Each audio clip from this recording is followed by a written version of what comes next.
1981 when 2-year-old Travis Coleman died under similar circumstances. As with her previous victims, the cause of death was initially undetermined. In addition to the children, Falling also targeted an elderly man, 77-year-old Wilbur Swindle, in February 1982. Falling had been hired to care for Swindle, who suffered from poor health. He was found dead shortly after Falling began working with him, and his death was initially attributed to a heart attack. It wasn't until the death of 10-week-old Travis Coleman in July of 1982 that authorities began to seriously suspect Falling. The baby had been left in her care, and when he was found dead, the medical examiner noted signs of suffocation. The pattern of deaths, combined with the fact that all the victims had been in Falling's care at the time of their deaths, led to an investigation. Under police interrogation, Christine Falling eventually confessed to killing the children by smothering them with a blanket or a pillow. She claimed that voices told her to kill, revealing a deeply disturbed mind. Falling was arrested and charged with multiple counts of murder. In her confession, she also admitted to killing her elderly neighbor, Wilbur Swindle, by striking him with a blunt object. In 1982, Falling was convicted of 3 murders and sentenced to life in prison without the possibility of parole for 25 years. She avoided the death penalty by pleading guilty, and she later confessed to other killings as well. Falling is currently incarcerated at the Homestead Correctional Institution in Florida. Georgia, the Atlanta child murderer. The Atlanta child murders, a chilling case involving the deaths of at least 28 children and young adults, rocked Atlanta, Georgia during the 70s and early 80s. The series of killings created widespread fear and uncertainty, capturing national attention and leading to a complex investigation that would ultimately point to Wayne Williams as the primary suspect. The murders began in 1979, with the first victim being 9-year-old Edward Smith, who was found dead in July. Over the next 2 years, the killing spree claimed the lives of children and young adults, mostly African Americans, across Atlanta. The victims were often abducted, with some found strangled or otherwise violently murdered. The sudden and brutal nature of the crimes caused panic among the city's residents, leading to increased community vigilance and media coverage. The investigation was fraught with challenges, as the police struggled to find a pattern amidst the chaos of a city facing a severe crime wave. Despite the large number of victims, there were few solid leads initially. The police faced difficulties due to the lack of witnesses and the victims' socioeconomic backgrounds, which also contributed to the challenges of solving the case. The turning point came in 1981 when Wayne Williams, a 23-year-old aspiring music promoter, was arrested. Williams, a resident of Atlanta, had been under suspicion due to his proximity to some of the crime scenes and his suspicious behavior. His arrest followed the discovery of the body of 27-year-old Nathaniel Cater, who was found on a riverbank. Williams had been seen near the location where Cater's body was found, and investigators believed he had a connection to the murders. Williams was charged with the murders of 2 adult victims, Nathaniel Cater and 21-year-old Alfred Evans, both of whom were found in the Chattahoochee River. The prosecution argued that Williams had lured his victims, murdered them, and then disposed of their bodies in the river. The case against him was bolstered by forensic evidence, including fibers found on his victims that matched those found in Williams' home and car. During the trial, the prosecution presented a compelling case, linking Williams to the murders through forensic evidence and witness testimonies. The defense argued that Williams was being framed and the evidence was circumstantial. Despite the defense's claims, the jury convicted Williams of the 2 murders in 1982, and he was sentenced to life in prison without the possibility of parole. Williams' conviction did not just end the controversy surrounding the Atlanta child murders. Many people believe that he was not responsible for all the murders, and that the true extent of his involvement was still unknown. Some critics argued that the case against Williams was not entirely conclusive, and that other suspects may have been involved. However, Williams remains the only person convicted in connection with the murders. In the years following his conviction, Wayne Williams has consistently maintained his innocence. Hawaii, Honolulu Strangler. The Honolulu Strangler, a serial killer active in Hawaii during the late 1980s, is one of the most notorious criminals in the state's history. Responsible for a series of brutal murders, this unidentified killer terrorized Honolulu and left a significant impact on the community and law enforcement efforts. The killing spree began in 1985 when the bodies of several young women were discovered in and around the Honolulu area. The victims, all young women ranging in age from 15 to 26, were all found strangled and often left in secluded areas, which led to the killer's nickname. The Honolulu Strangler's methodical approach and the brutal nature of the crimes caused widespread fear and panic in the community. The first victim was 18-year-old Lisa O'Rourke, who was found dead in a remote area in March of 1985. Her body showed clear signs of strangulation, and the manner of her death was consistent with a pattern that would later be seen in the other victims. Over the next year, the killer's pattern continued, with more bodies found under similar circumstances. The victims were often young women who lived in or near Honolulu, and they were all murdered in a manner that suggested a personal or calculated approach by the killer. The investigation into the Honolulu Strangler's crimes were challenging for law enforcement to find the suspect or even get a lead. The police faced difficulties due to the lack of any sort of solid evidence and the fact that the victims were often from vulnerable backgrounds. This made it harder to piece together a clear profile of the killer. Despite numerous efforts, including public appeals for information and increased patrols, the killer continued to evade capture.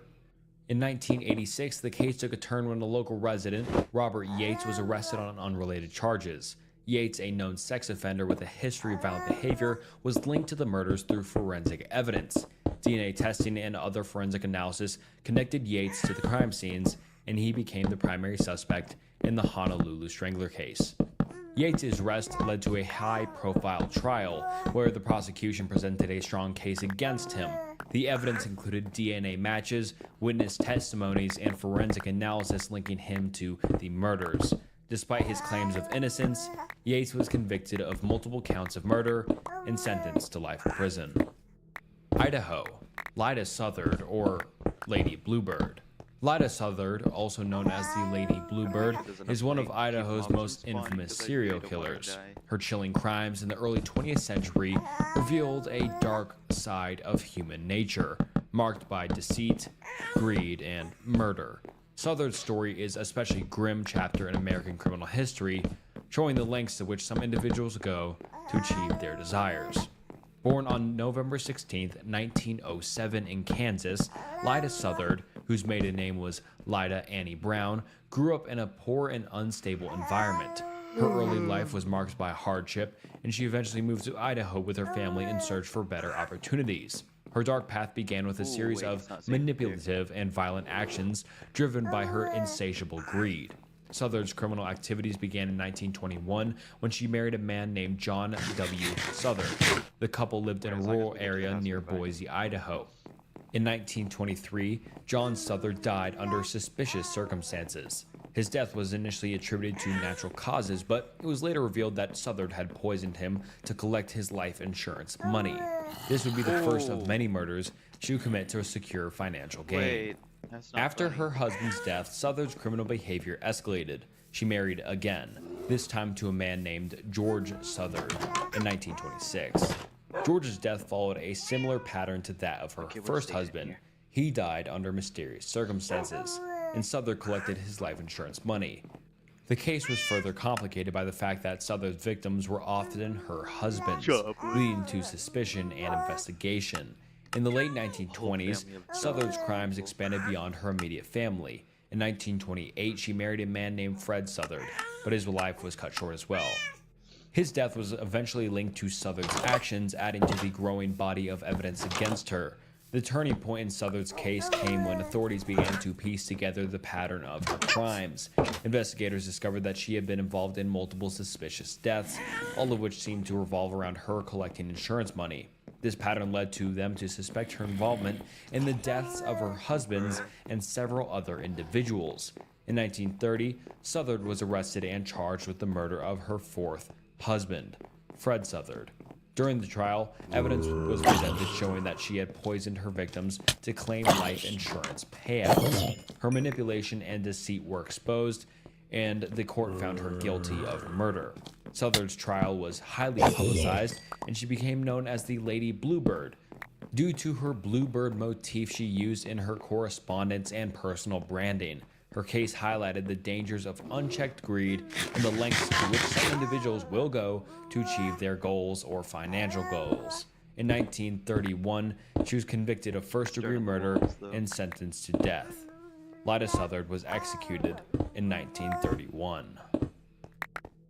John Wayne Gacy, otherwise known as the Killer Clown, is probably the most infamous killer to come out of Illinois. His spree of nearly 30 young men started in 1972, and for 4 years, his activity went mostly unnoticed. This is due to the fact that he was a well-liked figure in his community, which was Norwood Park, located in Chicago, Illinois. His tactic was to prey on young men that were seeking any kind of work, the kind of person who came from a dysfunctional family that needed money quick and were desperate to make anything. The way he would lure them in was under the ruse of offering them jobs through his construction business, which for most just meant quick money. It was at this point during these encounters that he would take action. But for this next part to make sense, I have to explain what his side gig was. On the side of his construction job, Gacy was known to perform as a clown that would entertain the neighborhood kids. This meant that most people knew Gacy as his clown characters, Pogo and Patches the Clown. So it wasn't out of the ordinary when Gacy would invite in these desperate young men, and then he would tell them that he wanted to show them a quick magic trick. He would have them handcuff him behind his back, and he would miraculously get out of the handcuffs. Then, during the awe of the moment, he would handcuff the kids under the guise of wanting to show them how to perform the trick themselves. It was once they were handcuffed that Gacy would begin torturing the victim, among other unspeakable acts. And this is just one of the many ways that he was able to manipulate these kids, but it was one that stuck out to me with this story. And that's not even the worst of this account. The creepiest part of the Gacy case was his disposal system. Underneath his home lied the bodies of every victim that he had had his way with, utilizing a ton of lime to cover up the smell of decaying bodies. It wasn't too long before Gacy's actions caught up to him, as justice was right around the corner when he picked his next target, Robert Piest, who, unlike many of his other targets, had a family that reported him missing almost immediately. It was the missing case of Robert Piest that prompted law enforcement to finally launch a full-on investigation that would lead to Gacy's eventual arrest in December of 1978. But Gacy's story wouldn't end there, as it took nearly a decade and a half before he was finally executed by lethal injection on May 10th of 1994. Had it not been for the missing case of Robert Piest, who knows how long this reign of terror would have lasted. The next time you meet somebody who was supposedly loved by everyone in their community, you might want to think to yourself, what could that person be doing behind closed doors? Indiana. Herbert Baumeister. Herbert Baumeister, known as the I-70 Killer, is a notorious serial killer from Indiana whose heinous crimes span from the late 1980s to the early 1990s. His case is marked by a disturbing combination of personal deception, violent crime, and a chilling, methodical approach to murder. Born on April 7, 1947, in Indianapolis, Indiana, Herbert Baumeister had a seemingly normal upbringing.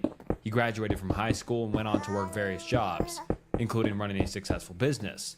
Despite his outward appearance of normalcy, Baumeister harbored a dark secret that would eventually lead to his downfall.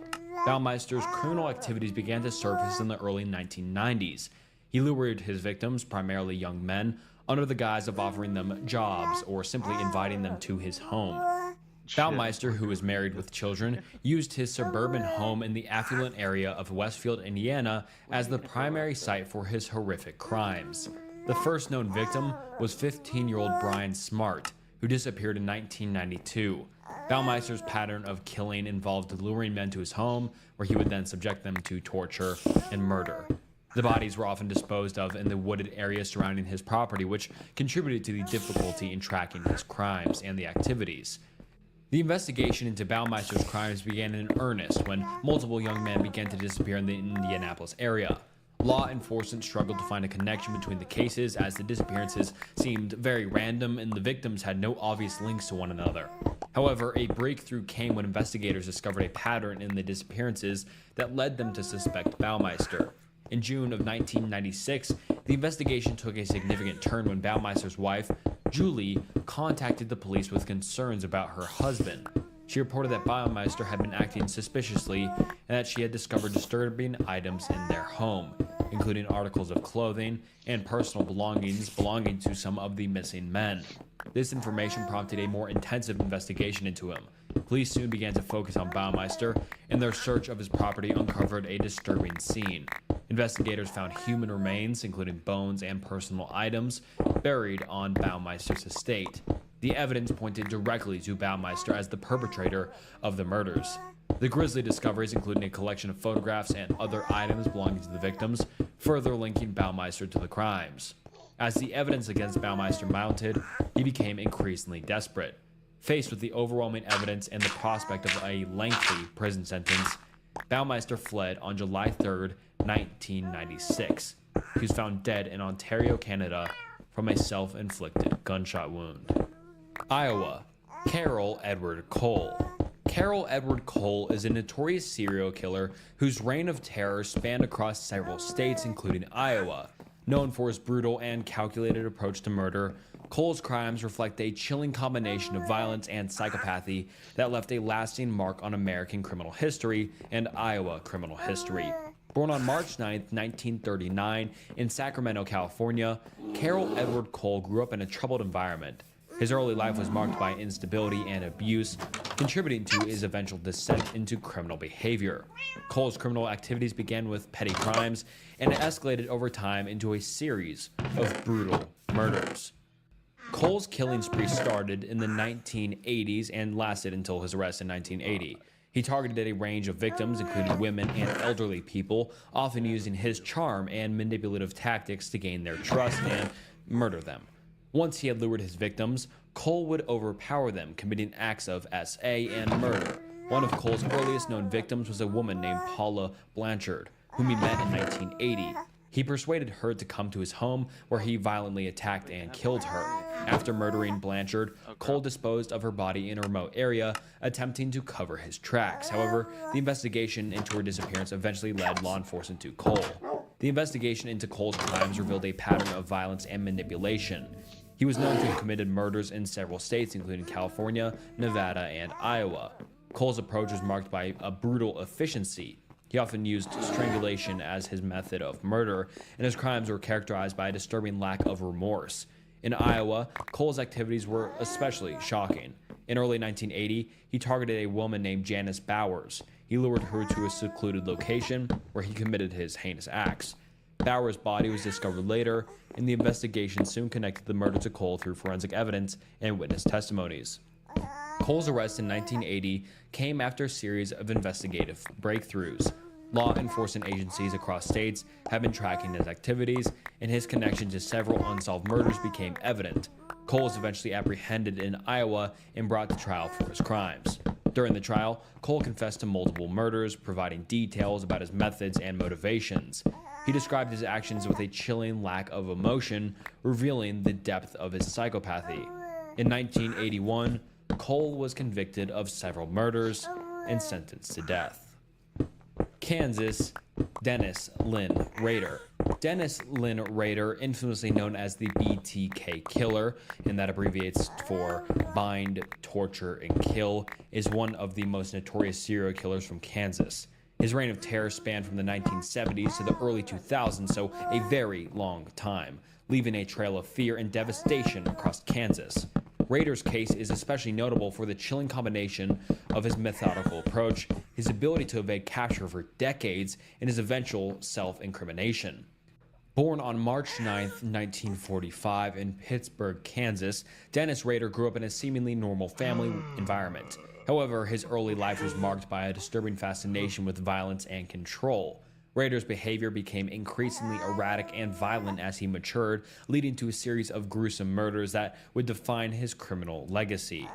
Rader's killing spree began in 1974 when he targeted the Otero family in Wichita, Kansas.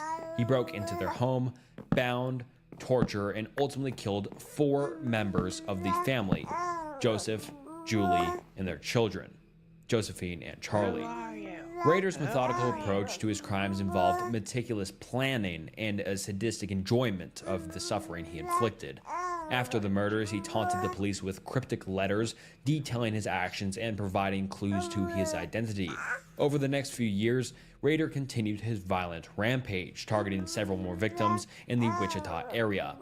His method remained consistent. He would bind his victims, torture them, and then kill them, giving his name the BTK Killer.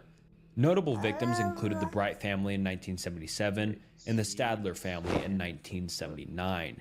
His letters to the police continued during the period, further establishing his pattern of behavior and the twisted desire for attention of some sort.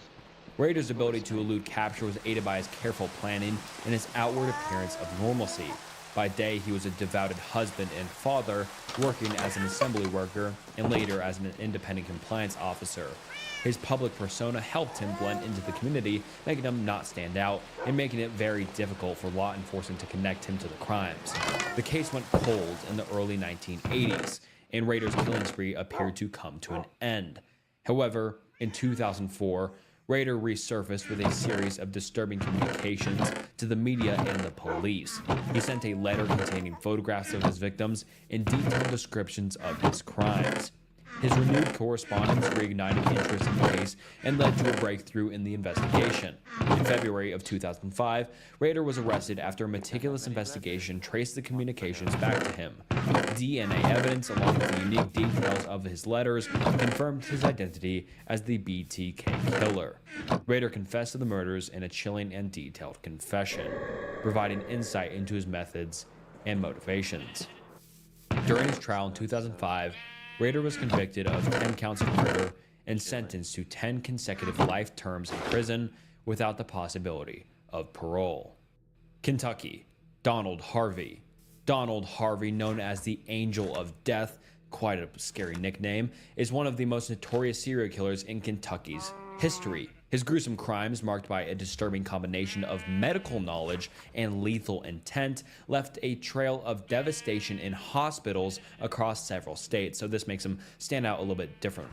Harvey's case is especially chilling due to the nature of his crimes and the ability to evade detection for years. Born on April 15, 1952, in Butler County, Ohio, Donald Harvey had a troubled childhood marked by instability and abuse. His early life included frequent moves and a strained family environment. Harvey's fascination with death and illness began at a young age, a prelude to the horrific acts he would later commit. Harvey's killing spree began in the early 1970s while he was working as a nurse's aide at various hospitals. His position in the medical field gave him access to vulnerable patients and the means to carry out his crimes. Harvey's method involved administering lethal doses of medication or using other means to cause this death to his victims. His medical training allowed him to carry out these acts with a disturbing level of precision. The first known murder attributed to Harvey occurred in 1970 when he was employed at the Cincinnati General Hospital. Harvey's initial victims were elderly patients who were already in frail health. He would often kill the patients by injecting them with overdoses of medications such as insulin or digoxin, which he knew would lead to a fatal outcome. Harvey's killing spree continued throughout the 1970s and 1980s as he moved between hospitals in Kentucky, Ohio, and other states. He claimed to have killed as many as 87 people, though the exact number remains uncertain, but 87 is just, horrific. He claimed to have killed as many as 87 people, though the exact number remains uncertain. His victims included patients of various ages and health conditions, and his method often involved disguising the murders as just natural deaths or complications. The investigation into Harvey's crimes began to take shape when a series of unexplained deaths at hospital where he worked raised suspicions. Despite the high number of deaths, Harvey managed to evade detection for years due to the nature of his work and the difficulty in identifying a pattern among the victims.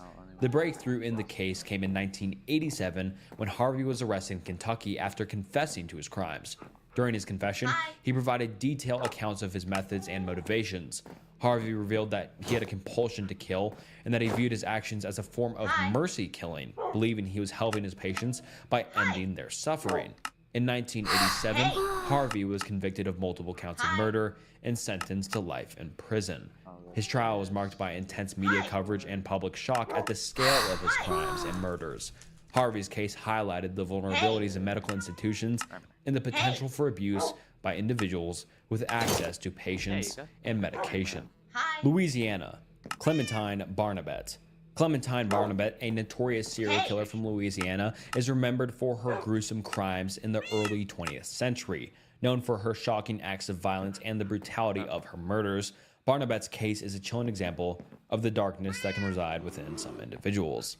Born on January 6, 1894, in New Orleans, Louisiana, Clementine Barnabette grew up in a tumultuous environment marked by poverty and instability. Her early life was fraught with difficulties, including a lack of parental guidance and exposure to a violent and chaotic world. These factors all contributed to her eventual descent into criminal behavior. Barnabette's killing spree began in the 1910s. Her first known murders occurred in 1911 when she was in her late teens. Barnabette, who initially gained some notoriety for minor criminal activities, escalated her violence to a series of brutal and systematic murders. Her victims were primarily women, including those she knew or lived near. One of her earliest known victims was a woman named Alice, who was killed in 1911. Barnabette lured Alice into her home under the pretense of friendship before violently attacking and killing her. The brutality of her crime shocked the local community and marked the beginning of Barnabette's reign of terror. Barnabette's method of killing was especially brutal. She often used a combination of blunt force and strangulation to murder her victims. Her crimes were characterized by a shocking lack of remorse and a disturbing enjoyment of the suffering she inflicted.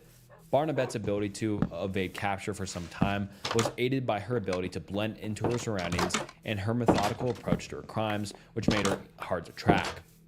The investigation into Barnabette's murders faced significant challenges.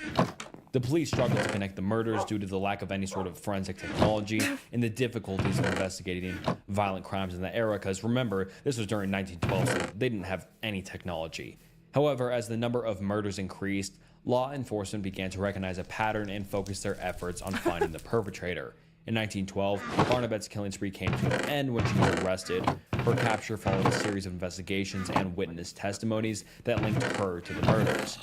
During her interrogation, Barnabette confessed to the murders, providing detailed accounts of her methods and motivations. Her confession revealed a disturbing psychological profile marked by a lack of empathy and a twisted sense of power over her victims. Clementine Barnabette was convicted of multiple counts of murder and sentenced to death. Her trial was widely publicized, drawing significant media attention due to the gruesome nature of her crimes and the shocking details revealed during her confession. Barnabette's case became a focal point of discussions on criminal psychology and the nature of violence. In 1914, Barnabette was executed by electrocution, bringing a grim end to her reign of terror. Maine. John Joubert. John Joubert, known for his heinous crimes in the early 1980s, is one of Maine's most notorious serial killers. His case is especially chilling due to the overall brutal nature of his murders and the psychological manipulation he employed to evade capture for such a long period of time. Born on December 2, 1958, in Omaha, Nebraska, John Joubert had a troubled upbringing marked by family instability and behavioral issues. His early life included a series of problematic behaviors and incidents which foreshadowed his later criminal activities. Joubert's transition into serial killing began in the early 1980s, and his reign of terror spanned several states, including Maine. Joubert's killing spree began in Omaha, Nebraska, but it was his crimes in Maine that brought significant attention. In 1983, Joubert moved to Portland, Maine, where he continued his violent rampage. His first known murder in Maine occurred on July 22, 1983, when he targeted two young boys, 11-year-old John Christopher Chris Hardy and 9-year-old Derek Hardy. Joubert lured them into his car, claiming he needed help with a project. Once he had them inside, he drove them to a remote area where he subjected them to torture and then murdered them. Joubert's method of killing involved a disturbing combination of abduction, SA, and murder. He often targeted young boys using his charm and manipulative tactics to gain their trust before attacking them. His choice of victims and his method of killing were marked by a chilling, calculated approach, revealing his deep-seated psychopathy and lack of remorse. The investigation into the murders of the Hardy boys was challenging for law enforcement. The initial leads were scarce, and the case seemed to be at a standstill. However, a breakthrough came when Joubert's unusual behavior and background began to draw attention. His previous criminal history, including charges of SA and attempted abduction, helped investigators link him to the ongoing investigation. Joubert was eventually arrested in August of 1983 after a series of investigative breakthroughs and witness testimonies connected him to the murders.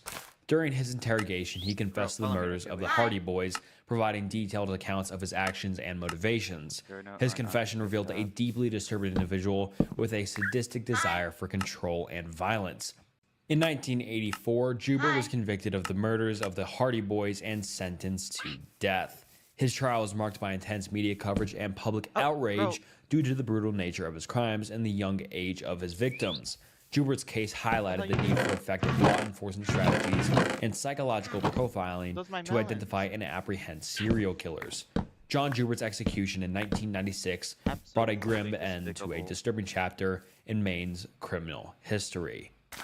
Maryland. Joseph Metheny.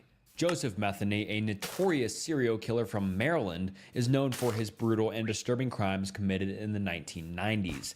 His case is especially shocking due to the gruesome nature of his murders and his methods of evasion and manipulation. Born on March 2, 1955 in Baltimore, Maryland, Joseph Metheny grew up in a troubled environment marked by instability and violence. His early life was marred by a lack of guidance and a series of criminal behaviors. Metheny's descent into serial killing began in the mid-1990s, and his crimes spanned several states, including Maryland. Metheny's killing spree began in 1994. He targeted vulnerable individuals, often those living on the fringes of society, such as homeless people or sex workers.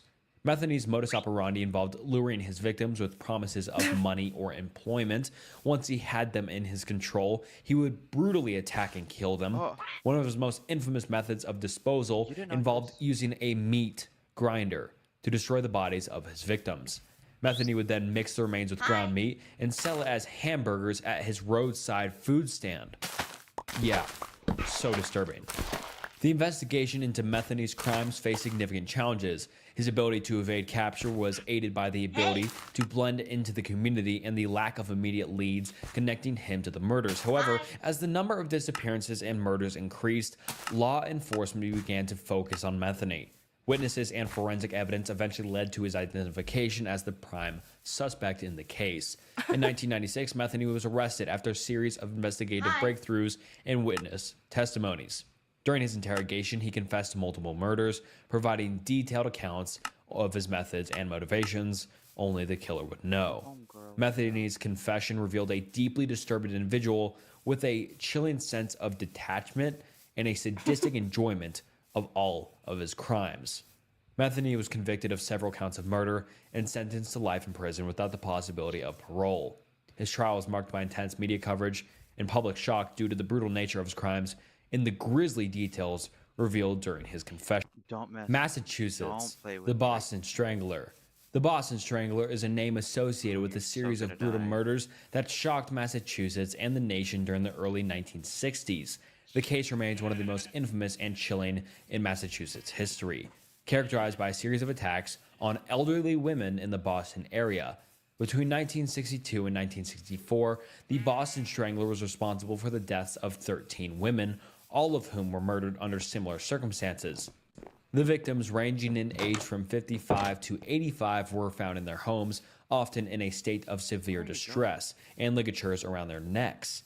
The use of strangulation as the primary method of murder became a hallmark of the Strangler's modus operandi, leading to a widespread and intense investigation. The case was highly publicized and caused significant fear in the Boston community and area. Each murder was committed with a similar pattern. The victims were typically found in their homes, and the crime scenes often indicated that the perpetrator had gained access by means of deception or force. The brutal nature of the crimes and the seemingly randomness of the attacks all contributed to the public's anxiety and the media's fascination with the case. The investigation into the Boston Strangler murders was extensive, involving multiple law enforcement agencies and numerous suspects. The case became increasingly complex due to the lack of clear evidence and the fact that the murders were committed over a long period of time. Detectives followed various leads and theories, but the identity of the Strangler remained elusive for years. In 1964, Albert DeSalvo, a career criminal with a history of burglary and assault, confessed to being the Boston Strangler. DeSalvo's confession was detailed and matched several aspects of the crimes, leading many to believe that he was indeed the perpetrator. However, his confession was also marked by inconsistencies and a history of mental instability, raising doubts among some investigators and experts. Despite DeSalvo's confession, there were ongoing debates about whether he was truly the Boston Strangler or if he had simply taken credit for the crimes he did not commit. Some experts believe that DeSalvo may have been responsible for some, but not all, of the murders attributed to the Boston Strangler. The case remained controversial due to the lack of definitive forensic evidence linking DeSalvo to every crime. DeSalvo was convicted of unrelated crimes and spent time in prison. He was eventually murdered in 1973 while incarcerated. In the years following his death, the Boston Strangler case continued to be a subject of public interest and scholarly debate. Advances in forensic science and DNA analysis have led to renewed efforts to conclusively identify the perpetrator and hopefully resolve the lingering questions surrounding the case. Michigan. Elias Abuelazam. Elias Abuelazam, a serial killer with a chilling modus operandi, is known for a series of violent attacks that terrorized Michigan and surrounding states in the early 2010s. His case is especially notable for the random nature of his attacks and the subsequent investigation that led to his capture. Born on June 21, 1974 in Israel, Elias Abuelazam immigrated into the United States in the early 2000s, initially residing in Michigan. He settled in the Flint area, where he began his criminal activities. Abuelazam's killing spree began in 2009 and continued into 2010, during which he targeted numerous victims in Michigan, Ohio, and Georgia. Abuelazam's crimes were marked by a disturbing pattern of just random violence. He typically targeted strangers, often attacking them in public places or near their homes. His modus operandi involved using a knife to inflict severe injuries, with many of his victims suffering from multiple stab wounds. The brutality of his attacks and the overall randomness of his selection created a sense of fear within the communities he targeted, of course. The first known attack attributed to Abuelazam occurred in August of 2009. His initial victim was a man in Flint, Michigan, who survived the attack despite sustaining severe injuries. Over the next year, Abuelazam continued his spree, targeting both men and women across multiple states. The attacks were often carried out in similar circumstances, with the victims being approached by Abuelazam and then violently assaulted with a knife. The investigation into Abuelazam's crimes was complex due to the random nature of the attacks and the lack of immediate leads. Law enforcement agencies across Michigan, Ohio, and Georgia all collaborated to track down the perpetrator. The breakthrough in the case came when investigators linked several attacks to forensic evidence and witness reports. Abuelazam's distinctive modus operandi involved his use of a knife and the specific type of injuries inflicted on his victims all helped to establish a connection between the various incidents. In August of 2010, Abuelazam was arrested in Atlanta, Georgia, while attempting to flee the country. His arrest followed a series of investigative developments and tips from the public. During his interrogation, Abuelazam confessed to a number of the attacks and provided details about his methods and motivations. His confession revealed a deeply disturbed individual with a troubling pattern of random violence and just a overall lack of remorse for his actions. Abuelazam was subsequently charged with multiple counts of attempted murder, aggravated assault, and other related offenses. In 2011, he was convicted on several counts, and he was sentenced to life in prison without the possibility of parole. Minnesota. Paul Michael Stefani. Paul Michael Stefani, known as the weepy-voiced killer, is a notorious serial killer whose reign of terror in Minnesota and the surrounding areas in the early 1980s left a chilling mark on the region's criminal history. His case is especially disturbing due to the nature of his crimes and the eerie nature of the phone calls to police. Born on March 22, 1959 in Austin, Minnesota, Paul Michael Stefani grew up in a troubled environment marked by just instability and violence. His early life included a series of behavioral issues and a criminal background that foreshadowed his later violent acts. By the early 1980s, Stefani had begun a series of brutal murders that would define his criminal legacy. Stefani's killing spree began in 1980 and continued into 1982.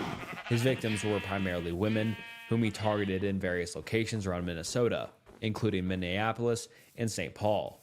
His method of killing involved luring his victims into his vehicle, where he would then assault and murder them. The brutality of his crimes was marked by a disturbing pattern of violence and a lack of remorse. One of Stefani's most chilling aspects was his habit of calling the police after committing his crimes.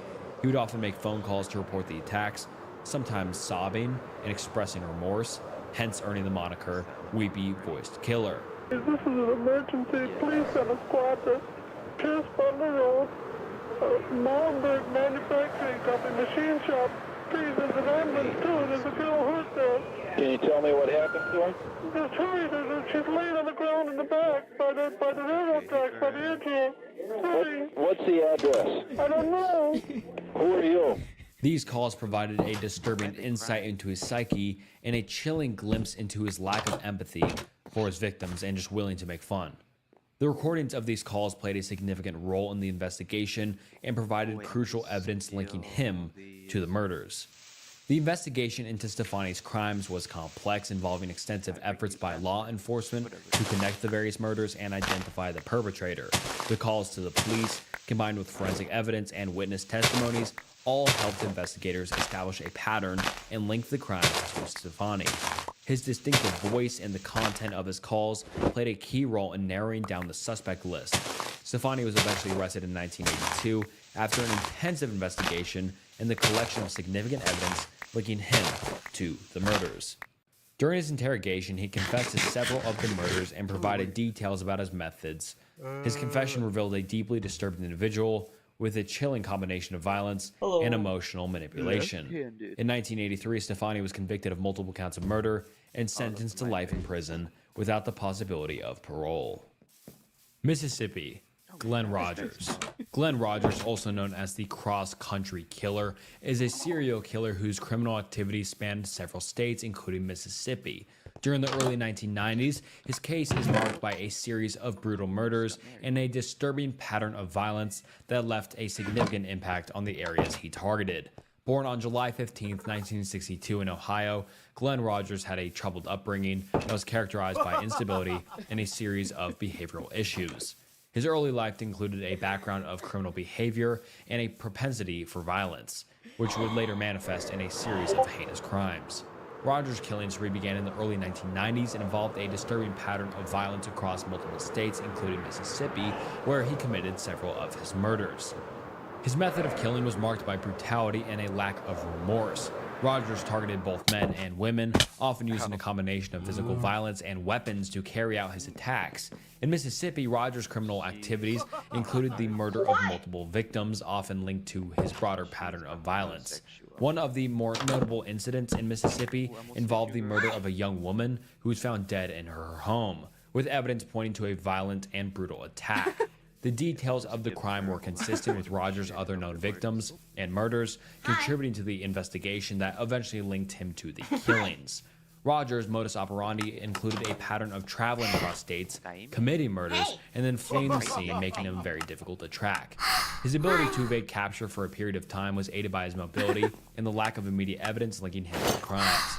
However, his pattern of behavior and the brutality of his attacks eventually led to a breakthrough in the investigation.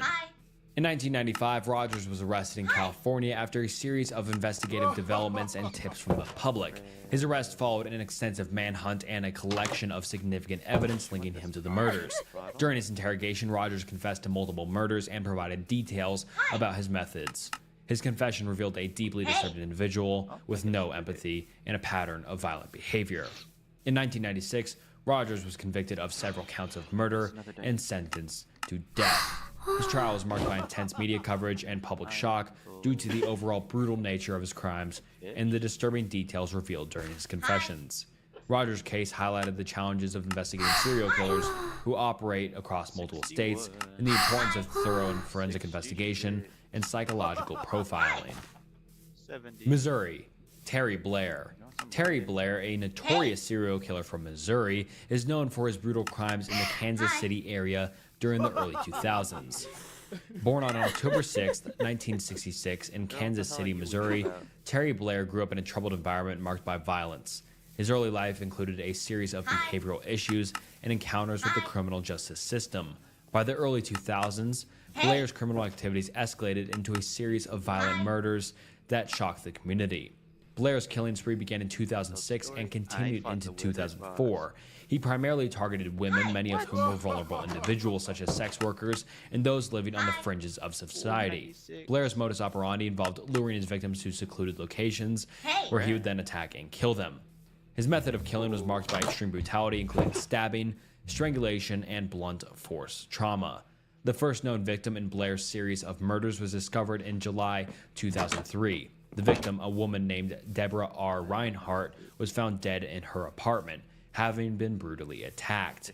Over the next year, Blair continued his spree, killing several more women under similar circumstances. The murders were characterized by a consistent pattern of violence, with Blair using a combination of weapons and methods to commit his crimes. The investigation into Blair's crimes was complex, involving extensive efforts by law enforcement to connect the murders and identify the perpetrator. The challenge was compounded by the fact that Blair targeted vulnerable individuals, and the evidence at the crime scenes were often difficult to interpret. However, as the number of murders increased, investigators began to focus on Blair due to his criminal background and the patterns observed in the crimes. In 2004, Blair was arrested after a series of investigative breakthroughs and witness testimonies that linked him to the murders. His arrest followed the discovery of a significant forensic evidence linking him, including DNA and fingerprints that tied him to several of the crime scenes. During his interrogation, Blair confessed to multiple murders, providing details about his methods and motivations. His confession revealed a deeply disturbed individual with a deeply disturbing pattern of violence and a lack of remorse for his actions.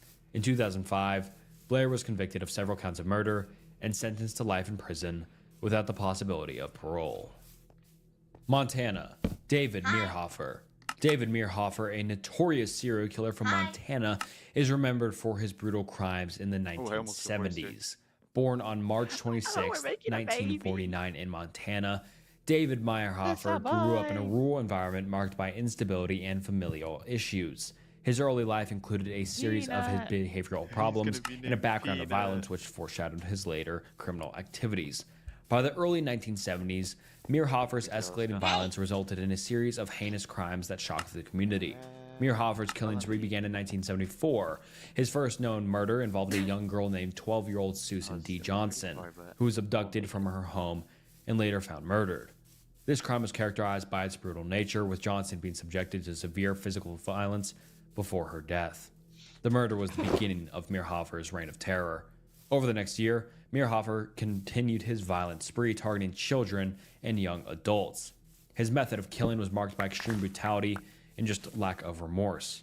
He often abducted his victims from their homes or places of familiarity, committing the murders in a secluded location. His crimes included a series of abductions, SAs, and murders, each marked by a disturbing pattern of violence. The investigation into Meerhofer's crimes faced significant challenges, such as the rural setting and the lack of immediate evidence made it very difficult for law enforcement to connect the various murders. However, a breakthrough came when investigators linked Meerhofer to the crimes through forensic evidence and witness testimonies. His distinctive pattern of behavior and the brutal nature of his attacks helped to narrow down the list of suspects. In 1975, Meerhofer was arrested after a series of investigative developments and tips from the public. His arrest followed the discovery of significant evidence connecting him to the murders, including forensic analysis and witness accounts. During his interrogation, Meerhofer confessed to multiple murders, providing detailed accounts.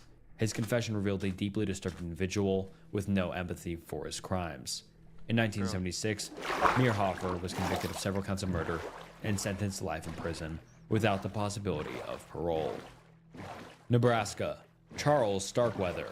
Charles Starkweather, a notorious criminal from Nebraska, became infamous for his spree of violence in the late 1950s. Born on November 24, 1938 in Lincoln, Nebraska, Charles Starkweather grew up in a working-class family with a troubled background. His early life was marked by behavioral issues, including a series of petty crimes and conflicts with authority. Starkweather's descent into violence began in the late 1950s, setting off a series of murders that shocked the nation. Starkweather's killing spree began in December of 1957 and lasted until January 1958. His first known victim and murder involved the killing of his girlfriend, Carol Ann Fugate's family. On January 27, 1958, Starkweather with Fugate murdered her parents, Marion and Velda Fugate, and her 2-year-old half-sister, Betty Jean. This violent act marked the beginning of a spree that would claim several more lives.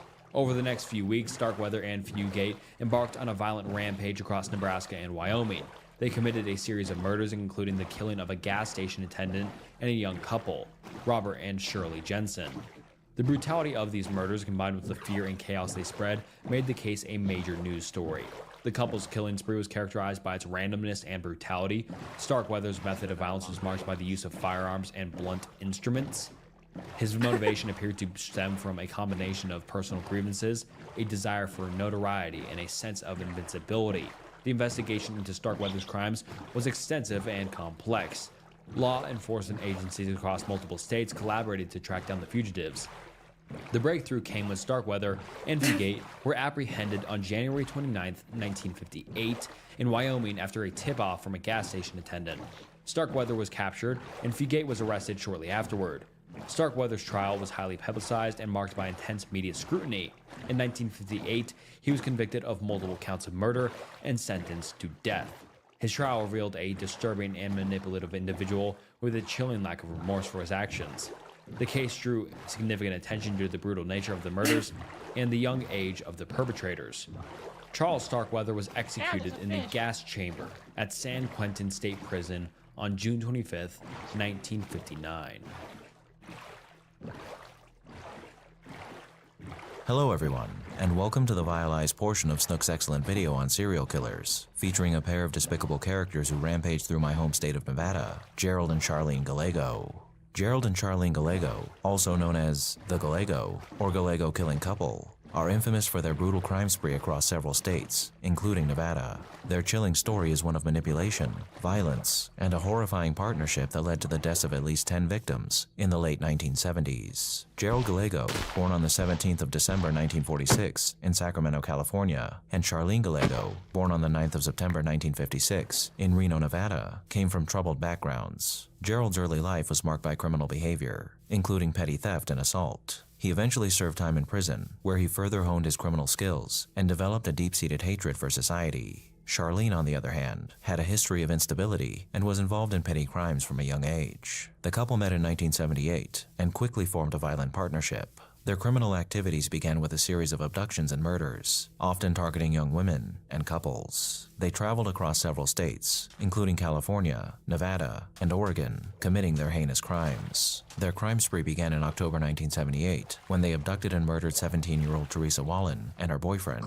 18-year-old James Forick, in Sacramento. The couple lured their victims into their vehicle with promises of a ride, and then drove them to a remote area, where they were forced to perform sexual acts before being murdered. The bodies were later discovered in a wooded area. Following this, the Gallegos continued their rampage across state lines. In November 1978, they abducted and murdered 19-year-old Karen Sprink and 21-year-old Randy Rhodes in Reno, Nevada. The victims were similarly tortured and then killed before being left in a remote area. Their killing spree continued into 1979, with the Gallegos abducting and murdering several more victims. In May 1979, they targeted a 14-year-old girl, Julie Campbell, in Sacramento. When her body was discovered later on, it showed signs of brutal violence. They also murdered 21-year-old Andrea G. in July 1979, leaving her body in a desolate area. The couple's killing spree came to an end in November 1979, when they were arrested in Reno, Nevada, after a police tip-off. Authorities had received information about a suspicious couple that were traveling in a vehicle similar to the one described by witnesses in connection to the abductions. After their arrest, the Gallegos confessed to their crimes, detailing their methodical approach to abductions and murders. Gerald and Charlene Gallego were charged with multiple counts of murder, abduction, and sexual assault. In court, they showed little remorse for their actions, and their trial was marked by shocking revelations about their brutal crimes. Gerald was sentenced to death, while Charlene, who had cooperated with the authorities and provided detailed confessions, was sentenced to life in prison without the possibility of parole. In 1983, Gerald Gallego was executed by lethal injection in California, while Charlene Gallego remains incarcerated to this very day. New Hampshire. Terry Petter Rasmussen. Terry Petter Rasmussen, also known as the Chameleon Killer, is one of New Hampshire's most notorious serial killers. His crimes span several decades and multiple states, but his link to New Hampshire comes primarily through the discovery of the Bear Brook murders in 1985. A barrel was found in Bear Brook State Park in Allenstown, New Hampshire, containing the remains of a woman and a young girl. In 2000, a second barrel was found nearby with the remains of 2 more young girls. These discoveries shocked the community and left investigators puzzled for years. Rasmussen was known for frequently changing his identity, which made it difficult for law enforcement to connect him to the crimes. He went by various aliases, including Bob Evans, which he used while living in New Hampshire. In 2002, he was arrested under another alias for the murder of his girlfriend, Yoon-soon Jun, in California. Through DNA evidence, it was eventually determined that one of the girls in the barrels was Rasmussen's biological daughter. The woman found with the child is believed to have been his girlfriend, but her identity remains unknown. Rasmussen's ability to evade capture for so long was due to his skill at blending in, often establishing relationships under false identities. He moved around the country, working various blue-collar jobs, and frequently changing his appearance and name. His crimes were finally linked together due to advancements in DNA technology, which helped reveal his true identity as his connection to the Bear Brook victims. In 2010, Rasmussen died in prison while serving a sentence for the murder of Yoon-soon Jun. However, the full extent of his crimes remains uncertain, with authorities suspecting that there could be more victims across the states he traveled through. New Jersey. Richard Biegenwald. Richard Biegenwald, a notorious serial killer from New Jersey, often referred to as the Thrill Killer. Biegenwald's violent crime spanned several years, beginning with his first known murder in 1958 when he was just 18 years old. After serving time in prison, he resumed his killing spree in the late 1970s and early 1910s. Biegenwald's victims were primarily young women, although he did not have a specific type, and his killings seemed driven more by opportunity than a clear pattern. Biegenwald's life was marked by violence and criminal behavior from an early age. After his initial murder conviction for killing a store owner in a botched robbery, he served 17 years in prison before being released on parole. Upon this release, Biegenwald returned to Absbury Park, New Jersey, where he began a series of murders that would later earn him infamy. His method of operation varied. Some of his victims were shot, while others were strangled or stabbed. This unpredictability, combined with his ability to dispose of bodies in different locations, made it difficult for authorities to connect the crimes. The investigation that led to Biegenwald's arrest began in 1983, following the disappearance of a young woman named Anna Olejszukic. After her body was discovered, police received a tip from an acquaintance of Biegenwald who mentioned his violent tendencies and erratic behavior. This tip, combined with additional evidence, linked him to the other disappearances and murders, which led to his arrest.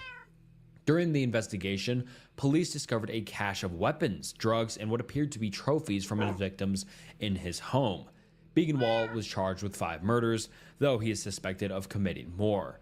In 1983, he was convicted and sentenced to life in prison without the possibility of parole.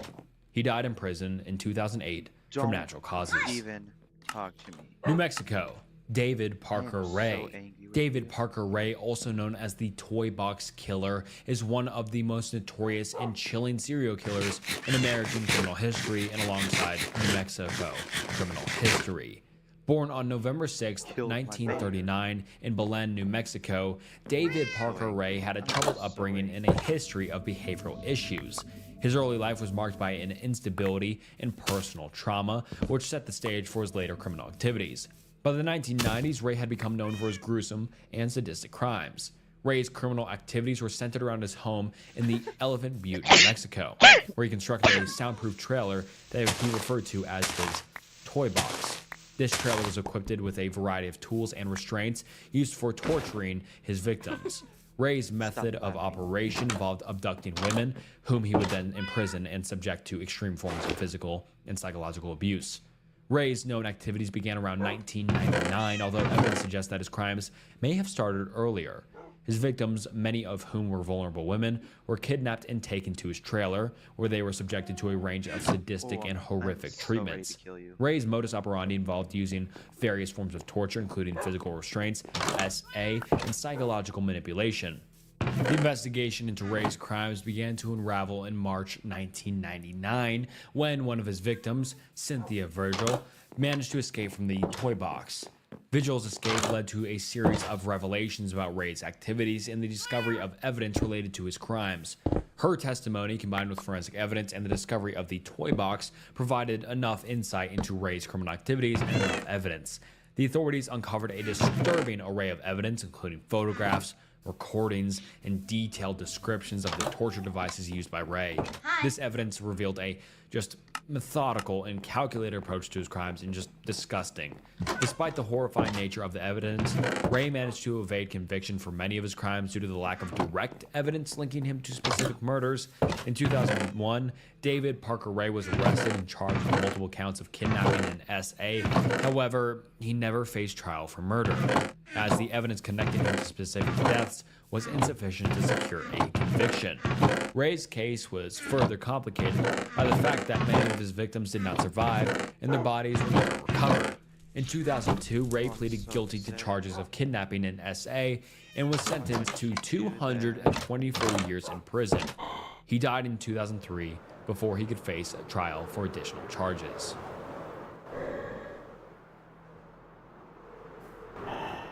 Joel Rifkin, one of New York's most notorious serial killers, is remembered for his gruesome and extensive killing spree that spanned from the late 1980s to the early 1990s. His case is marked by the sheer number of his victims and the disturbing details of his criminal activities. Born on January 20th, 1959 in East Meadow, New York, Joel Rifkin grew up in a troubled environment with a history of behavioral issues and personal instability. His early life included struggles with social interactions and an escalating pattern of criminal behavior. By the late 1980s, Rifkin's violent tendencies culminated in a series of murders that would shock New York City and the surrounding areas. Rifkin's killing spree began around 1989 and continued until his arrest in 1993. His victims were primarily women, many of whom were sex workers or vulnerable individuals. Rifkin targeted these women, luring them into his vehicle with promises of money and other incentives. Once in his control, Rifkin would abduct, assault,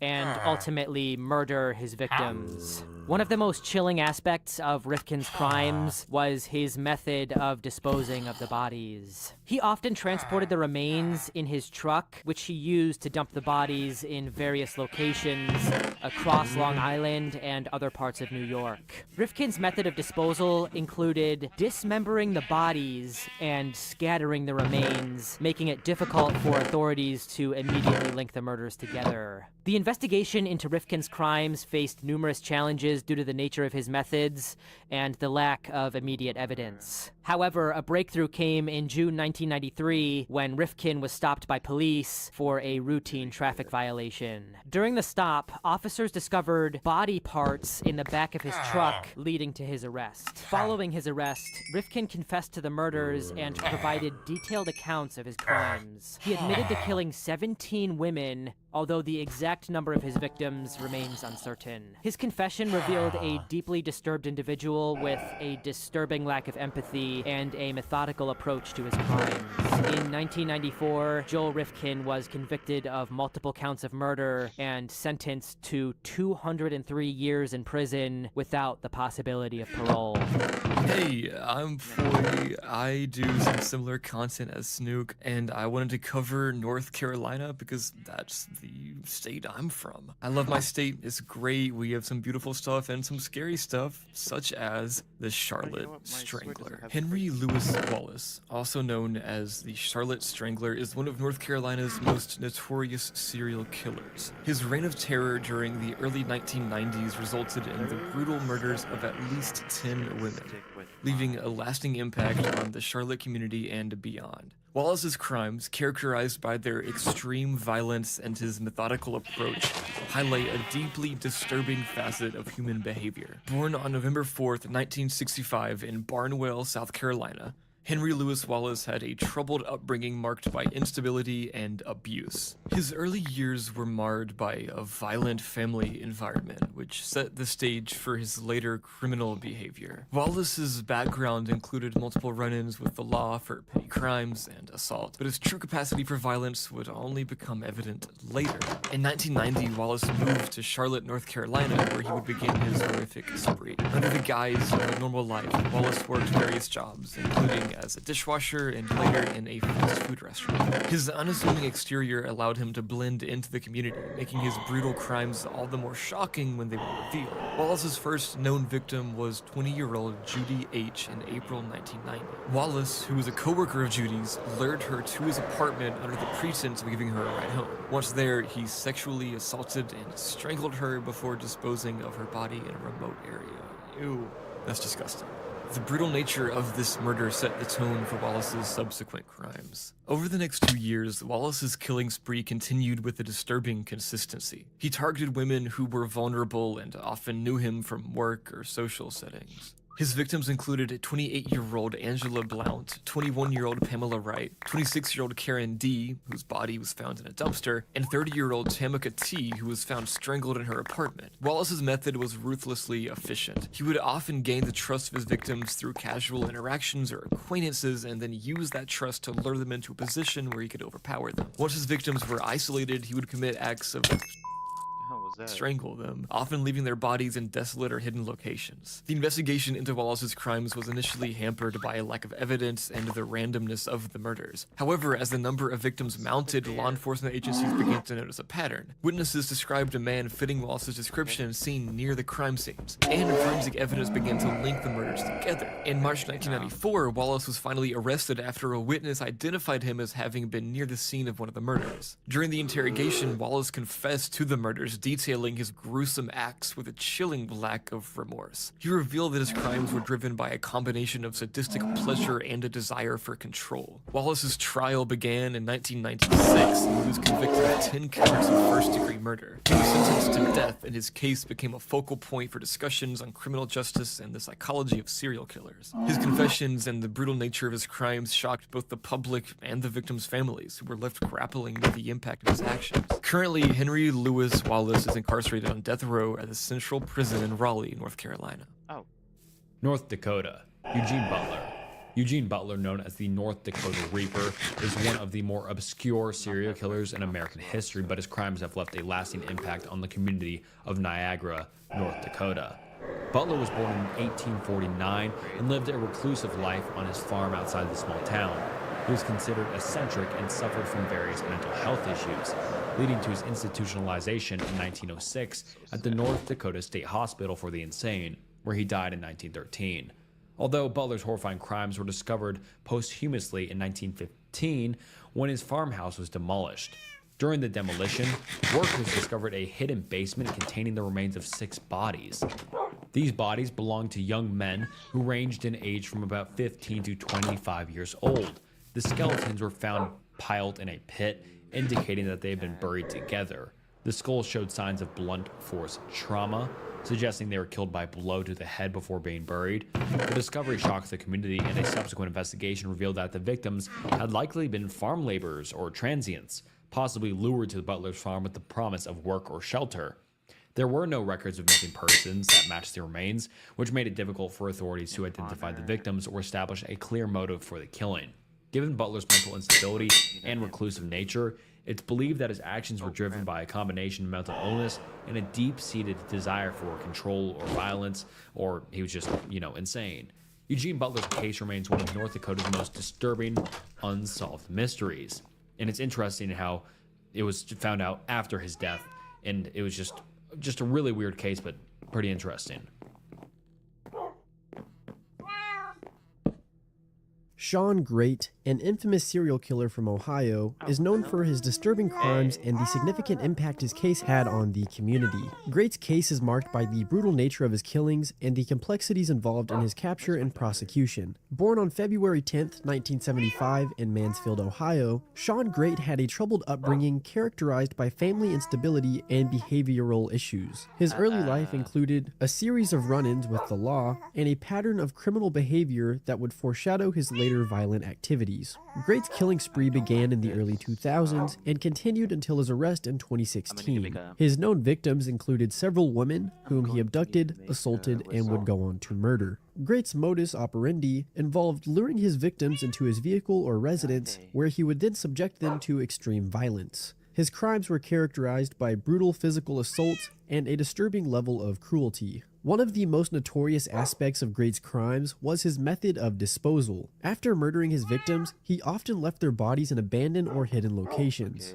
In 2016, Great was linked to several murders after the discovery of the bodies of 2 women in an abandoned house in Mansfield, Ohio. The bodies were then found in a state of dismemberment, highlighting the brutal nature of his crimes. The investigation into Great's activities was complex and involved significant efforts by law enforcement agencies. The case gained national attention due to the disturbing nature of the murders and the challenges faced by investigators in connecting the various offenses. A major breakthrough occurred when one of Great's victims, who had managed to escape, thankfully, they provided crucial information that would then lead to his arrest. In September 2016, Great was apprehended after being identified as the perpetrator of the murders. His arrest followed the discovery of additional evidence linking him to the crimes, including forensic analysis and witness testimonies. During his interrogation, Great confessed to multiple murders, providing details about his methods and motivations. His confession revealed a deeply disturbed individual with a chilling lack of remorse. In 2017, Sean Great was convicted of multiple counts of murder and sentenced to death. Oklahoma, Nanny Doss. Nanny Doss, also known as the Giggling Granny, is a notorious figure in American criminal history, known for her extensive and chilling killing spree that spanned several decades. Her case is marked by the disturbing nature of her crimes and the ability to evade suspicion due to her outwardly benign appearance. Born on November 4, 1905 in Blue Mountain, Alabama, Nanny Doss grew up in a family marked by poverty and dysfunction. Her early life was characterized by a series of personal traumas, including an abusive marriage that would set the stage for her later criminal activities. By the 1920s and 30s, Doss began her pattern of violence that would lead to multiple murders. Doss's killing spree is believed to have started in the 1920s, with her first known victims being her own family members. She was suspected of poisoning her husband, children, and other relatives. Her method of murder involved the use of poisons such as arsenic and cyanide, which she administered discreetly to avoid detection. Her victims often died of seemingly natural causes, which allowed her to avoid immediate suspicion. One of Doss's most notorious murders involved the death of her second husband, who died under mysterious circumstances in 1953. Although the initial cause of death was attributed to natural causes, investigations later revealed the presence of poison in his system, linking Doss to the crime. The case marked a turning point in the investigation of her activities as authorities began to connect the dots between her various murders. Over the years, Doss's pattern of killing extended to her subsequent marriages and family members. She was known to have murdered at least 4 of her husbands, as well as her mother, 2 of her children, and a grandchild. Her ability to maintain a facade of normalcy while committing these horrible acts was a key factor in her ability to evade suspicion for so long. The investigation into Doss's crimes began to gain momentum in the early 1950s, following the suspicious deaths of her family members. Law enforcement agencies began to notice a pattern of deaths surrounding Doss, leading to a deeper investigation into her background and activities. A significant breakthrough occurred when investigators discovered incriminating evidence, including poisons and the details of her past crimes. In 1954, Nanny Doss was arrested and charged with multiple counts of murder. During her interrogation, she confessed to the murders, revealing a disturbing pattern of behavior and chilling lack of remorse, especially for killing her own family members. Her confession provided detailed accounts of her methods and motivations, highlighting her psychological instability and the overall sadistic nature of her crimes. In 1955, Doss was convicted of multiple murders and sentenced to life in prison. Her trial was marked by intense media coverage and public shock due to the brutal nature of her crimes and the murdering of her family members. Doss died in prison on June 2, 1965. Oregon, Randall Woodfield. Randall Woodfield, known as the I-5 Killer, is a notorious serial killer whose criminal activities span multiple states, including Oregon. His case is notable for the brutality of his crimes and his extensive spree along the I-5 interstate highway. Born on January 19, 1950 in Salem, Oregon, Woodfield's early life was marked by signs of antisocial behavior. He exhibited troubling behaviors from a young age, including incidents of theft and violence. Woodfield's criminal activities began in earnest in the late 1970s, culminating in a series of brutal murders across the western United States. Woodfield's killing spree started around 1980 and lasted until his arrest in 1981. He targeted young women and men, abducting them from various locations, including their homes and workplaces. His method involved SAing them and murdering his victims, often leaving their bodies in secluded or remote areas. Woodfield's choice of victims was often random, and his crimes were characterized by extreme violence. In Oregon, Woodfield's criminal activities were particularly alarming. He committed several of his known murders in that state, which drew significant attention from both law enforcement and the media. His murders in Oregon were marked by their brutality and the challenges faced by investigators in linking them to a single perpetrator. The widespread panic and fear in the community were palpable as the investigation progressed. One of Woodfield's most notorious crimes in Oregon involved the abduction and murder of 2 young women. He targeted these victims, subjected them to SA, and then killed them both. The discovery of their bodies in remote locations sparked a massive investigation that eventually led authorities to Woodfield. The investigation into Woodfield's crimes was complex due to the geographical range of his activities spanning several different states. The I-5 corridor, which stretches from California to Washington, became a focal point for investigators. Woodfield's ability to evade capture for an extended period of time was attributed to the interstate nature of his crimes and the method of moving across state lines to avoid detection. A breakthrough in the case came when forensic evidence and witness testimonies linked Woodfield to the murders. In 1981, he was apprehended following a detailed investigation that connected him to several killings. During his interrogation, Woodfield confessed to multiple murders, providing detailed accounts of his methods and motivations. His confession revealed a deeply disturbed individual with a chilling lack of remorse. Woodfield was convicted of multiple counts of murder and sentenced to life in prison. Pennsylvania, Harvey Robinson.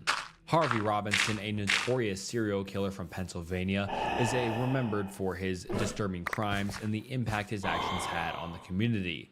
His case is characterized by the brutality of his murders and the challenges faced by law enforcement in capturing him. Born on December 27, 1971, in Allentown, Pennsylvania, Harvey Robinson had a troubled upbringing marked by criminal behavior and instability. His early life included a series of run-ins with the law and a pattern of antisocial behavior that foreshadowed his later violent acts. By the early 1990s, Robinson's criminal activities escalated into a series of brutal murders. Robinson's killing spree began in 1992 and lasted until his arrest in 1993. His known victims included young women, whom he targeted in the Allentown area. Robinson's method of killing involved breaking into the victims' homes, where he would assault and murder them. His crimes were characterized by extreme violence and a disturbing level of cruelty. One of Robinson's most notorious crimes occurred in June 1992 when he murdered a 15-year-old girl in her home. This brutal killing was followed by additional murders, including the assault and murder of several other young women in the area. Robinson's method of operation involved breaking into homes, committing SA, and then murdering his victims, often leaving their bodies in a state of disarray. Just horrifying. The investigation into Robinson's crimes faced significant challenges due to the brutality of his methods and the lack of immediate evidence linking him to the murders. However, a major breakthrough occurred when law enforcement officials were able to connect Robinson to the crimes through forensic evidence and witness testimonies. The key to solving the case was a collection of DNA evidence and the identification of Robinson as a suspect through witness accounts. In August 1993, Harvey Robinson was arrested following a detailed investigation that linked him to the murders. In August of 1993, Harvey Robinson was arrested following a detailed investigation that linked him to several of the murders. During his interrogation, Robinson confessed to the crimes, providing detailed accounts of his methods and motivations. His confession revealed a deeply disturbed individual with a lack of remorse for his actions. In 1994, Robinson was convicted of multiple counts of murder and sentenced to death. Rhode Island, Craig Price. Craig Price, a notorious serial killer from Rhode Island, is remembered for his brutal crimes and the significant impact his case had on the community. His criminal activities, marked by extreme violence and a disturbing pattern of behavior, make his case especially chilling. Born on October 11, 1969 in Providence, Rhode Island, Craig Price grew up in a troubled environment marked by violence and instability. His early life included behavioral issues and a history of criminal activity, which set the stage for his later violent acts. By the late 1980s, Price's behavior escalated into a series of heinous crimes. Price's killing spree began in 1987 when he was just 17 years old. His known victims included 3 women and a young girl, all of whom were brutally murdered in the Providence area. Price's method of killing involved breaking into the homes of the victims, where he would assault and murder them. His crimes were characterized by extreme violence, including bludgeoning and stabbing. One of Price's most notorious crimes occurred in July of 1987 when he brutally murdered a 27-year-old woman and her 5-year-old daughter. He broke into their home, attacked them with a hammer, and then stabbed them multiple times. This crime was followed by the murders of 2 more women in August of 1987. The brutality of these killings shocked the local community and drew significant attention from law enforcement, as it obviously should. The investigation into Price's crimes faced numerous challenges due to the extreme violence and lack of immediate evidence linking him to the murders. However, a breakthrough came when Price was arrested in August of 1989 on unrelated charges. During his time in custody, he confessed to the murders, revealing a deeply disturbed individual with a chilling lack of remorse. Price's confession provided detailed accounts of his crimes, including his methods and motivations. The brutality of his acts and the nature of his confessions shocked the community and highlighted the severe nature of his mental instability.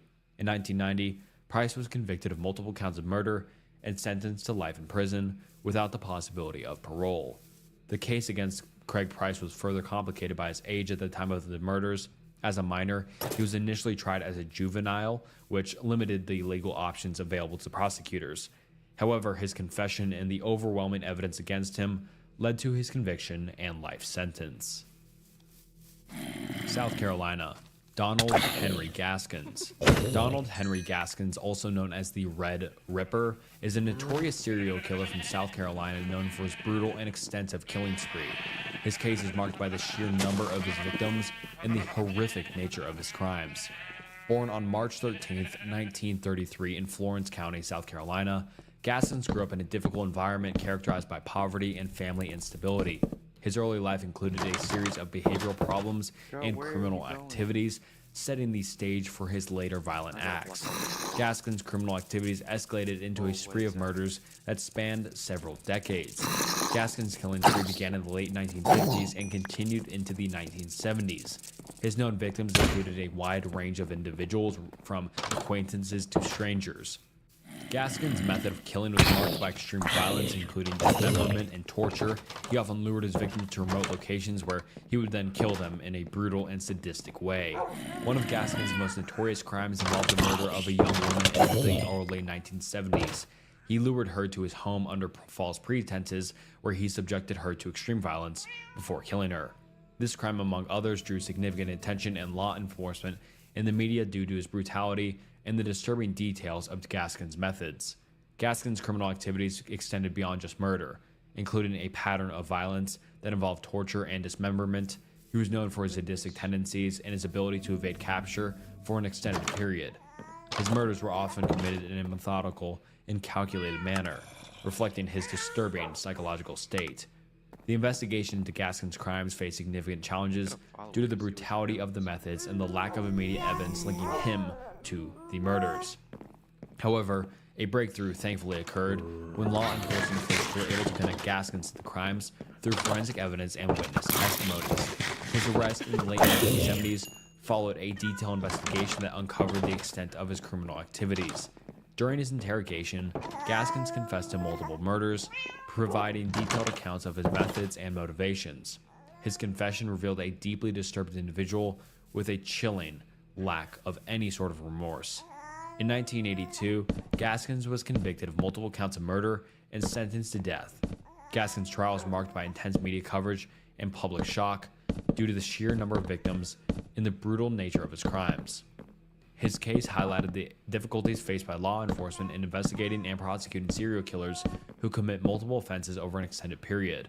Donald Henry Gaskins was executed in 1991. South Dakota. Robert Leroy Anderson. Robert Leroy Anderson, known as the Schoolgirl Killer, was an American serial killer from South Dakota. Born in 1969, Anderson worked as a maintenance man at a meatpacking plant. His crimes began in the mid-1990s and involved meticulously planned abductions, R-word, and murder, especially targeting young women. Anderson's first known victim was Piper Straley, a young mother from Sioux Falls, who disappeared in July of 1996. She was abducted from her home while her children were present.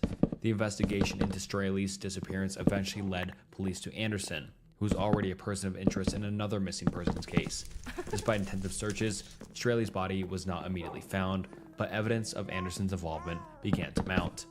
In 1997, authorities found human remains on Anderson's property that were later identified as those of Larissa Dumansky, another young woman who had disappeared in 1994.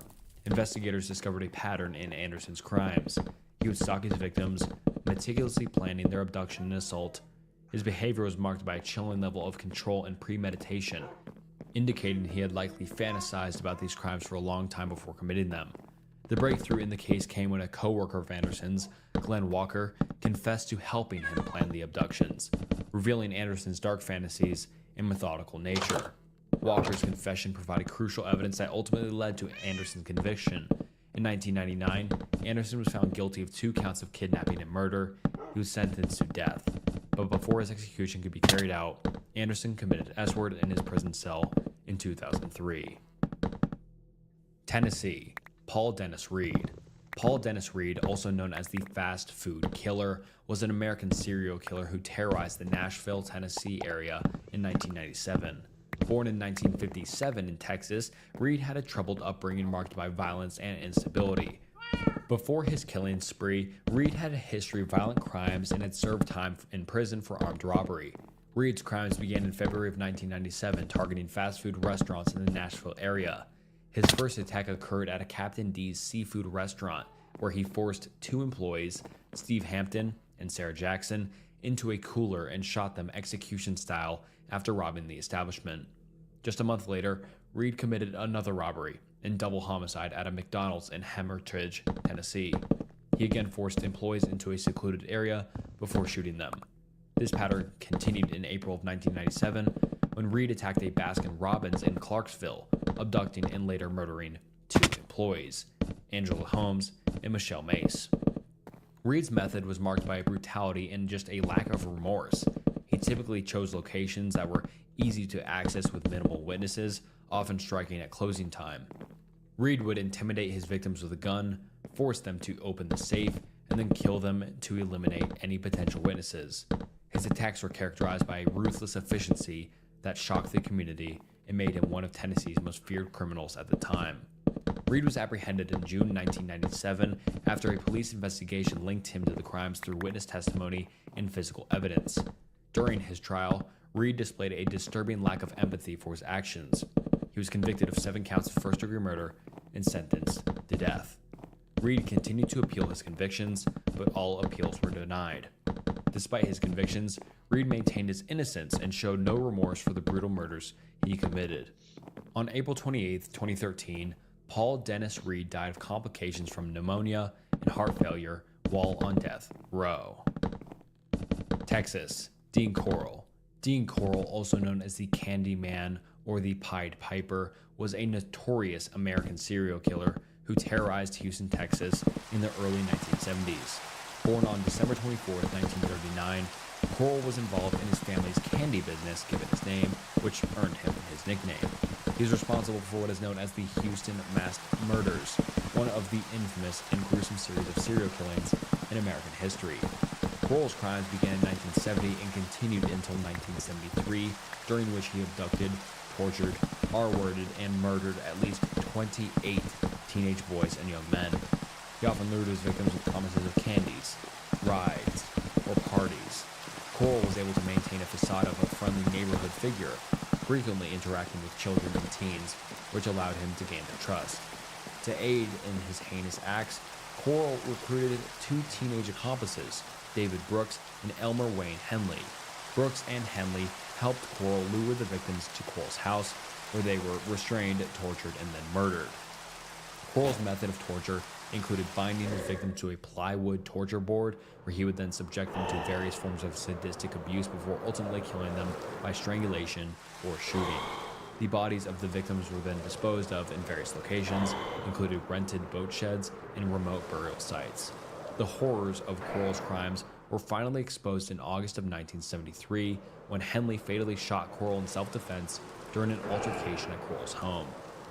Following Coral's death, Henley confessed to the police about the murders, leading them to uncover the remains of 17 victims initially and eventually a total of 28. This revelation shocked the community and the nation, as the scale and brutality of the murders were unlike anything seen before.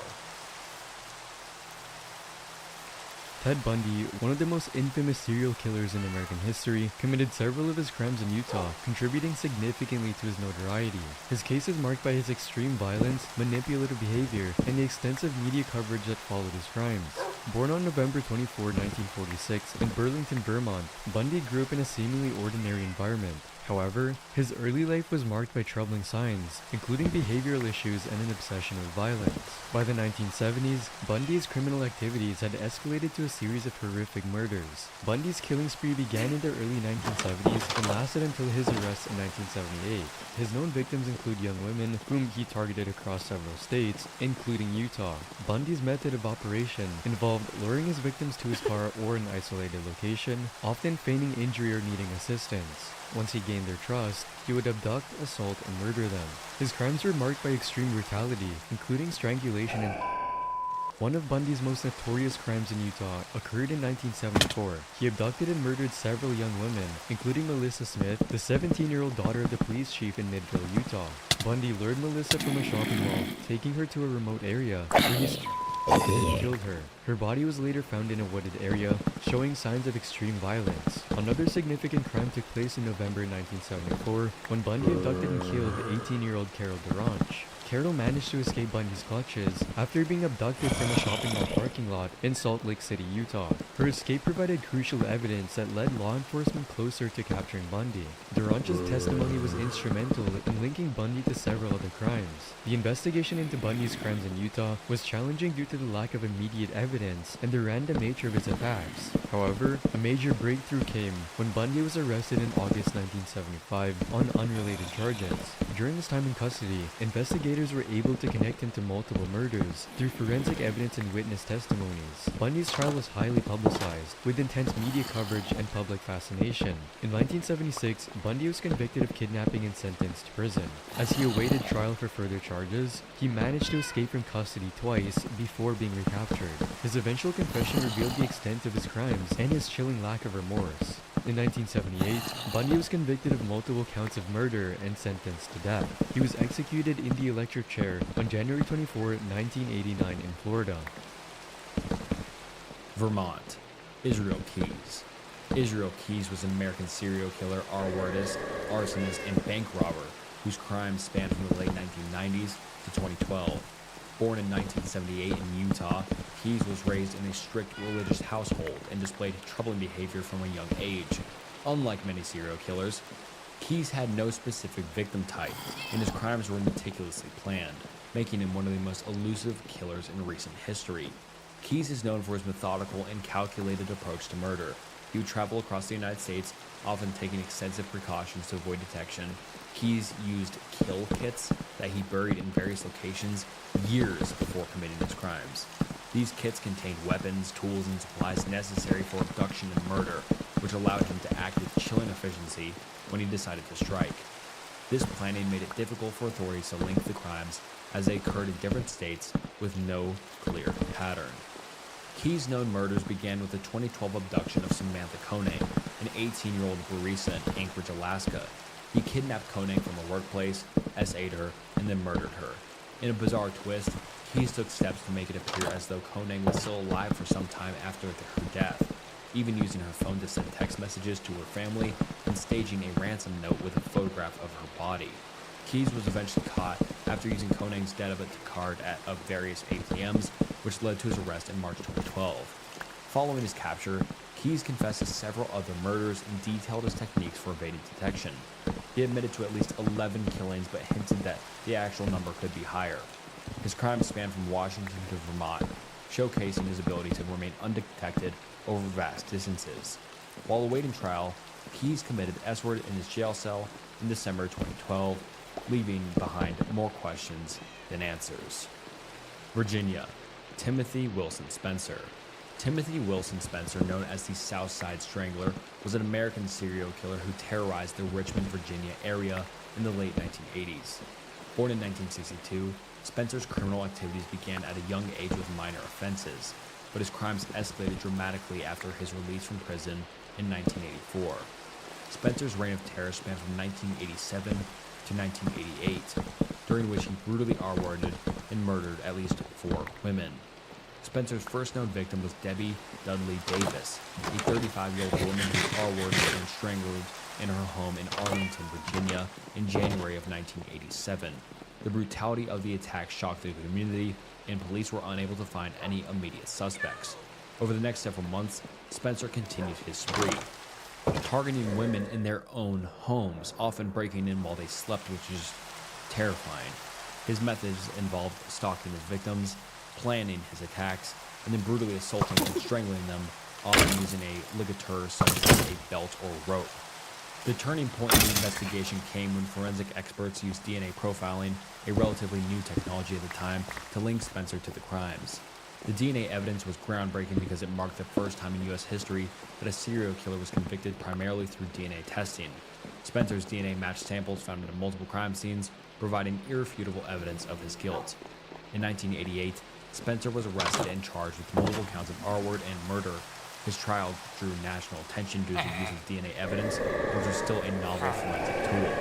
In 1989, Spencer was convicted of the murders and sentenced to death. His case set a legal precedent for the use of DNA in criminal investigations, showing its power as a tool for both prosecuting and exonerating suspects. Timothy Wilson Spencer was executed in the electric chair on April 27, 1994. Gary Ridgway, also known as the Green River Killer, is one of the most notorious serial killers in American history. His crimes, which span